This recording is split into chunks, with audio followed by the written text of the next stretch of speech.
Stella's Meza. On today's episode, we're going to be making bhajias. And when I say bhajias, I'm talking about potato bhajias. Now, these are a favorite in Kenya and they're kind of snack. They are to us what French fries are to the American people. But what we have here is potatoes sliced like coin size, coin-shaped potatoes, and then dipped in batter made out of gram flour, which is basically chickpea flour, and some spices and some coriander. And I'm going to make that for you today. So to get started, let's go over to the ingredient list. Okay, to make this recipe, you will need the following. You either need a sharp knife and a cutting board, or you can use a mandolin, which is what I have here. Okay, you'll also need, I'm using 3 Idaho potatoes. You can use russet potatoes, whatever kind of potatoes you use, but just make sure they're kind of big like this. I peel them and put them in water, that way they don't get brown or oxidized. And you will also need some ground flour. This is basically just chickpea flour, okay? Or you can find it in the grocery store. It's called besan flour. You will need some fenugreek seeds. You will need some ginger garlic paste. I am using rice flour to make the bhajias crispy, and you will need some coriander leaves, roughly chopped. You will need some red chili pepper. You will need some garam masala. You need some salt. I have here granulated sugar, and I have here cumin, and I have here it's called ajwain seeds, or sage. Sorry, I forgot the English name for it. And you also need some food coloring just to give it a nice golden color. And what I'm going to do now is I'm going to use my mandolin to start slicing my potatoes into thin pieces. So I'm going to push this aside. You'll need also water to make a paste out of your gram flour. So this is a mandolin and here's a potato. Now you want to be very careful because this is very sharp. And what I'm going to do is I will include the full ingredient list on my blog. It's www.stellasmeza.blogspot.com. Now if you take a look, this is what I'm doing. Okay, you see that? I'm just using my mandolin to slice the potatoes into this thin slices, and I'm going to put them in a bowl full of water, that way they do not get oxidized or turn brown. So I'm going to keep doing this, and I will come back with you to show you how to mix the batter that we're going to dip these potatoes in. So we'll see you in a minute. Mixing up our batter. So over here we have that gram or besan flour, which is basically just chickpea flour, and we're going to start with the dry ingredients first. So to that I will add some of that powdered rice flour, and then I'm going to add that chili powder. Now those of you who watch my videos know that I cannot stand a lot of heat in my food, but for this recipe I actually like the flavor of that chili powder. And to it I'm going to add some of that fenugreek seeds, and then just crush it between my hands to make it finer. I'm going to add the salt. I'm going to add the sugar. I'm going to add some of that garam masala, some cumin, some sage.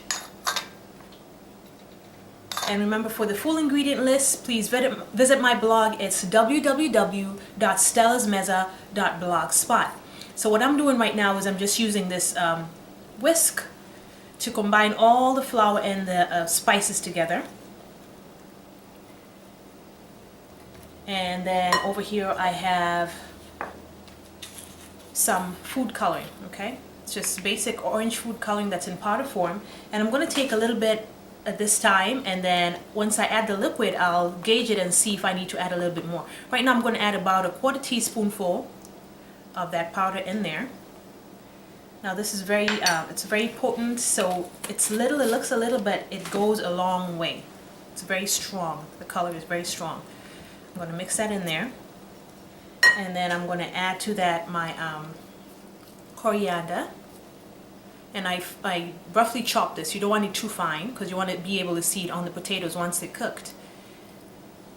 And then I have here some ginger garlic paste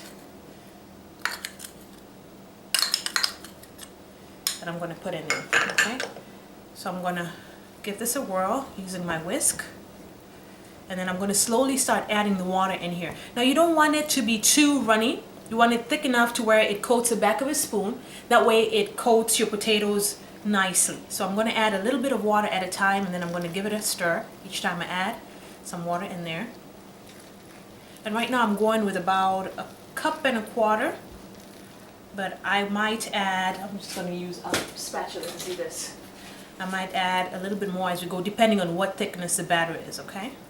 And we'll just eyeball it, and I'll show you exactly what it should look like when it's good to use to coat your potatoes. So I'm just cleaning off the whisk here so I can use my spatula. Alright, so now we add a little bit more water. We add and we stir. You want it nice and thick, but not too thick now. Like the consistency of pancake batter, like buttermilk pancake batter. That's what consistency you're looking for. And if you find that you added too much water, just go ahead and add a little bit more of that gram flour or besan flour, the chickpea flour. If you find it's too thick, go ahead and add a little bit more water. Look at that color. See, I told you it goes a long way. That's a perfect coloring I'm looking for. A little bit more. And make sure you scrape the sides, that way all that flour is incorporated into the mix.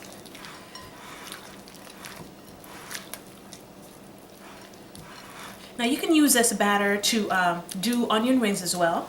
There's a kind of bhajia that's for onion rings. This one I'm making today, this particular recipe, is for potatoes. And this is how we make it in my house or my home in Kenya. It might not be the way it's made in your house, but this is how we make it in my house. That's the recipe I'm sharing with you today. Now this recipe originally came from India. Okay, so we finished slicing our potatoes, and you're probably wondering where they are. I use a mandolin slicer that is quick, easy, and the slices are nice and thin, just the way it's supposed to be for this recipe. If not, you can use a sharp knife and a cutting board. Now I went ahead and actually rinsed out the potato slices in some just cold tap water, and I rinsed it till the water came out nice and clear. There was no white stuff in there. The reason why I did that is to wash out some of that starch. So now what I have here is a clean kitchen towel that I drained the water out of the potatoes, and I set the potatoes in this clean kitchen towel just to absorb any extra water that may be on the potatoes, because if you put them in the batter, it's going to make the batter kind of loose. Like, you don't want that. You want it to be nice and thick, or it's going to splatter in your hot oil. You do not want that. That's the reason why they're over here. Okay, so what I'm going to do, I'm going to set this on the side, and after each time I take out some, I'm going to cover it up. That way they do not oxidize or turn brown. So over here is that batter that we mixed earlier, and as you can see, it's nice and thick. You want it to coat the spoon that you're using to mix it with. That shows you how it'll stick on the slices of potatoes. So you want it just like that. See that thickness? And once you drip some back into the container, you see there's still some coating the spatula here. So I'm just going to drop a few slices in here of potatoes, and you want them thin. You want them nice and thin. Okay, don't be worried they won't get crisp. You just want them nice and thin so that you can coat them well. I'm going to just start with a little batch here, and I'm going to cover back those potatoes. That way they do not get oxidized. Cover them nicely and tuck that kitchen towel underneath the plate that you put them on. Okay, so I'm going to take some of that off the spatula. I'm going to set it to the side, and then I'm going to take, these are the kitchen tongs I was talking about. I'm going to take each potato. You can see I'm dipping it in there, kind of just coat both sides of it, and then hold it up and drip off any excess. That's why you need a big bowl. That way it doesn't splatter all over your workstation. Okay, and then I'm going to drop them in the oil. Okay, so you're going to do this for all of them. Just make sure that coated all sides. I know it looks like a little bit of batter, but don't worry, it's going to be enough for this. You can use I use 2 russet potatoes, and that's enough. This can feed 4 people sufficiently. Okay, so I'm just coating everything, and then I'm going to start putting them in the oil. So now you've seen that step. I'm going to take you over to the next step. I'll take a quick break so I can move my camera, and I'll be right back with you.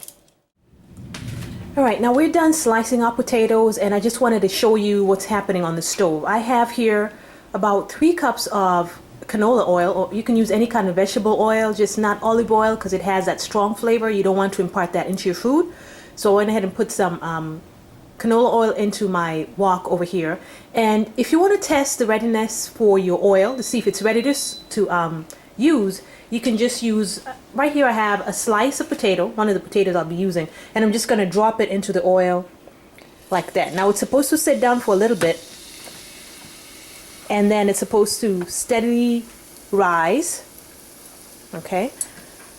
And if it goes down and stays down for a long while, if you do a 10-second count, that oil is not ready. If it sits down there for a while, for 10 seconds, and then come up, that oil is not ready. What's going to happen is whatever it is you're frying is going to just sit in that oil and absorb it. It's going to be mushy and disgusting. You do not want that. And if it goes down and comes right back up, if it's not been a 5-second count, that means your oil is too hot. In which case, the outside of whatever it is you're frying will be done, but the inside will still be undone. So that oil right there is ready to use to fry the bhajias. So I'm going to take you back to my workstation and show you what I do to the bhajias, to the potato slices, to coat them in that nice batter that we made, and then I'm going to start frying them up in batches. So I'll be right back with you. All right, I'm back here with the hot oil that we tested earlier for doneness, and we see that it's nice and fine. And to the side here, I have a colander that I've lined with paper towel. So what's going to happen is I'm going to fry my bhajias in the hot oil. And then once they're done, I'm going to use my strainer, take them out the hot oil and drip off the excess oil. Then I'm going to sit them in that colander with paper towel just to absorb any excess oil that might be on the bhajias, because you want them nice and not greasy, okay? So I'm going to start dropping the individual potato slices that are coated into the hot oil, and I'm just going to do a batch at a time. See that? I'm just shaking off the excess and gently putting it into the oil. Now you don't want to drop it too hard because you don't want it splattering everywhere. It's going to make a mess on your stovetop and also on you, and the stuff in here that stains. So be very careful when you're doing this. And the reason why I put some rice into the mixture, into the batter, is because it helps it stay kind of nice and crispy, you know, so it's not all mushy. So that helps as far as that is concerned. Just fishing in here to make sure there are no more potato slices. There's one more.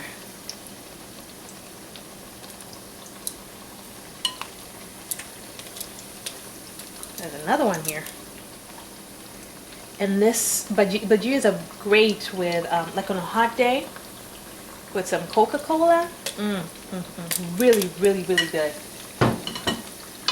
Now, like I mentioned originally, this is an Indian dish. It came from India. That's how it landed in Kenya. But over the years, we made it ours. We've even changed the name a little. In India, they're called bhaji, I believe. We call them bhajias. And I believe I mentioned earlier, you can also use the same batter to make onion rings. Just dip them in the batter, like I've shown you here, and cook them like you would these potatoes. Just trying to make sure it's well cooked and nicely brown. Now, these potatoes are very thinly sliced, so you don't have to really worry about them not cooking like you want them to cook, like not being done all the way. So I'd leave them there. I'd keep turning them just so both sides are well cooked, and then I'd leave them there for 2.5 to 3 minutes just to make sure that the inside is nicely cooked. And you see that? You're looking for something that resembles that. Excuse me. All right, I'm going to keep cooking these, and then once they're nice and done, I'm going to drop them in that colander that's lined with paper towels. And what I'll do once I'm finished with the whole batch, I'll come back and show you what the plated item looks like. Now, if you're cooking a large batch of these, to keep them warm, because they're best served when they're hot or warm, you can turn your oven on, put it on warm, and then put the colander in there. And as you cook a batch, drop it into the colander, put them back in the oven until you finish with the whole batch. And then they should be good to go. All right, I'll be right back with you. All right, it's time to taste these babies. Now, I went ahead and made some tamarind honey dipping sauce to accompany them, and I also have up there a cold bottle of Coca-Cola. And I'm about to dip it in the sauce and take a taste, see what it tastes like. See that? They're not crispy like potato chips, but they're delicious. And I sprinkle them with some chives, so I'm going to take a taste. Ooh, that's good. There's that a little bit of crunch on that batter that we put on it, so that rice flour, but the inside of the potato is nicely cooked. It's cooked through, so it's a little bit tender, and the tanginess of that tamarind comes through in the flavor. It is delicious. In simple word, delicious. So I hope you get to join me next time and let me take your taste buds on another culinary safari. Thank you for joining me this time, and Karibu to Stella's Meza.